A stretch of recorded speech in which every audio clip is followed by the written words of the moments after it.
दोस्तों, मेरी इस वास्तविक कहानी में आपका स्वागत है। मेरे जेठ जी को एक बार ट्रेन में मौका मिला और फिर वो सब काम कर डाले थे मेरे साथ। मेरे जेठ जी काफी जवान और सुंदर है। आइए शुरुआत से बताती हूँ कैसे हुआ ये सब। कहानी के अंत में वही सब होगा। ट्रेन का सफर यूं तो हमेशा ही थका देने वाला होता है, लेकिन जेठ सुदी के उस झुलसाते हुए महीने में उत्तर प्रदेश के एक छोटे से स्टेशन से मुंबई तक का वो सफर मेरे लिए एक ऐसी कशमकश और खामोश हलचल का जरिया बन जाएगा, ये मैंने कभी नहीं सोचा था। मेरा नाम मीरा है। शादी को अभी जुम्मा जुम्मा 2 साल ही हुए थे। मेरे पति रमेश मुंबई की एक प्राइवेट कंपनी में काम करते थे और वहीं एक छोटा सा कमरा किराए पर लेकर रहते थे। इस बार गांव आने पर उन्होंने तय किया कि वो मुझे भी अपने साथ मुंबई ले जाएंगे, लेकिन ऐन वक्त पर कंपनी के किसी जरूरी काम से उन्हें तुरंत फ्लाइट पकड़कर पहले निकलना पड़ा। पीछे मैं और घर का सामान रह गया। अकेले इतनी दूर का सफर करना मेरे लिए मुमकिन नहीं था। इसलिए घर के बड़ों ने तय किया कि मेरे जेठ जय जी मुझे मुंबई छोड़ आएंगे। जय जी स्वभाव से गंभीर, लंबे चौड़े और थोड़े रसूखदार किस्म के इंसान थे। घर में सब उनकी बात मानते थे।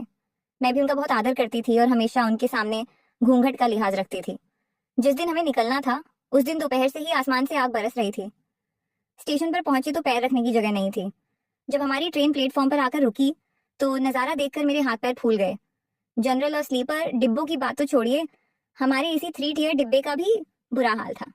वेटिंग टिकट वाले और भारी सामान लिए लोग गलियारे में इस कदर भरे थे कि पैर रखने तक की जगह नहीं थी। जैसे तैसे जयजी ने अपना रौब दिखाकर और लोगों को हटाते हुए मुझे डिब्बे के अंदर धकेला और खुद सामान लेकर पीछे पीछे आए। जब हम अपनी सीट के पास पहुंचे तो वहां पहले से ही तय संख्या से ज्यादा लोग ठंस कर बैठे हुए थे। जय जी ने अपनी भारी आवाज में कहा, भाई साहब जरा खिसकिए, हमारी रिजर्व सीट है। थोड़ी आनाकानी के बाद वहां बैठे लोगों ने थोड़ी सी जगह बनाई। जय जी ने मुझे बैठने का इशारा किया। मैं जैसे तैसे उस तंग जगह पर बैठ तो गई, लेकिन जगह इतनी कम थी कि मैं ढंग से सांस भी नहीं ले पा रही थी। मेरा आधा शरीर सीट से बाहर था और ट्रेन के हिलने से मैं बार बार गिरने को हो रही थी। मुझे इस तरह परेशान और असहज देखकर जयजी के चेहरे पर एक अजीब सी बेचैनी और गहराई तैर गई। ट्रेन ने एक लंबे हॉर्न के साथ रफ्तार पकड़ ली थी। डिब्बे के भीतर की उमस और भीड़ के कारण मेरा दम घुट रहा था। मैं बार बार अपनी साड़ी के पल्लू को संभाल रही थी और खुद को सीट पर टिकाए रखने की नाकाम कोशिश कर रही थी। तभी जय जी, जो मेरे ठीक सामने वाली बची खुची जगह पर आड़े तिरछे बैठे थे, थोड़ा आगे झुके।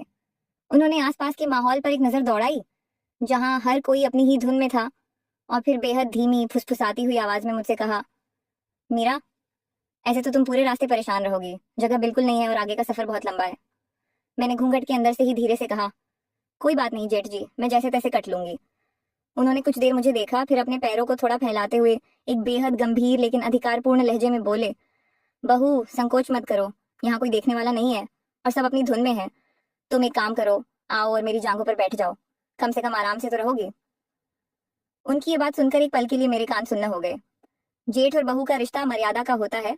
गांव घर में तो हम आमने सामने बैठने से भी कतराते हैं, लेकिन इस वक्त परिस्थिति ऐसी थी कि थकान और असुविधा हावी हो रही थी। मेरी खामोशी और झिझक को भांपते हुए उन्होंने दोबारा कहा, आ जाओ, शर्माओ मत, सफर लंबा है, बीमार हो जाओगी। न जाने उस वक्त मुझ पर क्या हावी था, भीड़ का डर या जय जी की बातों का असर। मैंने धीरे से कदम बढ़ाया और संकोच से सिमटते हुए उनकी जांघों पर बैठ गई। जैसे ही मैं उनके ऊपर बैठी, मुझे उनके शरीर की तपिश और मजबूती का एहसास हुआ।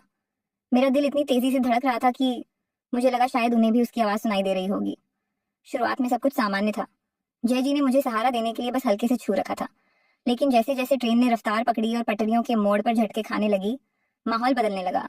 अचानक ट्रेन ने एक जोरदार ब्रेक लिया। मैं आगे की तरफ गिरने ही वाली थी कि जय जी के दोनों मजबूत हाथ तुरंत आगे बढ़े और उन्होंने कसकर मेरी कमर को थाम लिया। उनका यह स्पर्श सामान्य नहीं था। उनकी उंगलियां मेरी कमर पर टिक गईं। उन्होंने मेरे कान के पास झुककर कहा, देखना, संभल कर, मैं तुम्हें पकड़ लेता हूँ, नहीं तो तुम गिर जाओगी। भीड़ बहुत है।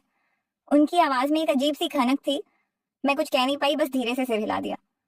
मैं समझ रही थी कि वो इस मजबूरी का फायदा उठाकर मजे लेने की कोशिश कर रहे हैं, लेकिन उस बंद डिब्बे में और उस भीड़ में मेरे पास विरोध करने का कोई सीधा रास्ता भी नहीं था। जैसे जैसे रात बढ़ने लगी, डिब्बे की लाइटें मद्दम हो गईं। लोग अपनी अपनी सीटों पर ऊँघने लगे। ट्रेन के चलने और रुकने का सिलसिला जारी था और हर ब्रेक के साथ जय जी के बहाने बढ़ते जा रहे थे। कभी जब ट्रेन दचका खाती तो उनका हाथ मेरी कमर से सरक कर धीरे से मेरे पेट पर आ जाता। वो जानबूझकर अपने हाथ को वहां कुछ सेकंड के लिए छोड़ देते, जैसे यह जता रहे हो कि वो सिर्फ मुझे संभाल रहे हैं। इतना ही नहीं, जब भी वो मुझसे कुछ बात करने के लिए आगे झुकते तो उनका मुंह मेरी गर्दन के बेहद करीब आ जाता। उनकी गर्म सांसें मेरी गर्दन और संवेदनशील त्वचा को छूती, जिससे मेरे पूरे शरीर में एक सिहरन दौड़ जाती। कई बार तो उन्होंने बेहद चालाकी से ट्रेन के झटके का बहाने बनाकर अपना चेहरा मेरे चेहरे की तरफ घुमाया, जिससे उनका गाल लगभग मेरे चेहरे से छू गया। मैं सब समझ रही थी। उनकी आंखों में छुपा वो चालाक भाव, वो बहाने, वो बार बार गिर जाओगी कहना, ये सब सिर्फ मुझे छूने और उस पल का आनंद लेने के लिए था। लेकिन एक अजीब सा डर, लोकलाज और उस माहौल की लाचारी ने मुझे खामोश रखा। मैंने खुद को उनके स्पर्श के हवाले तो कर दिया था, लेकिन मन ही मन एक अजीब सी कशमकश से जूझ रही थी।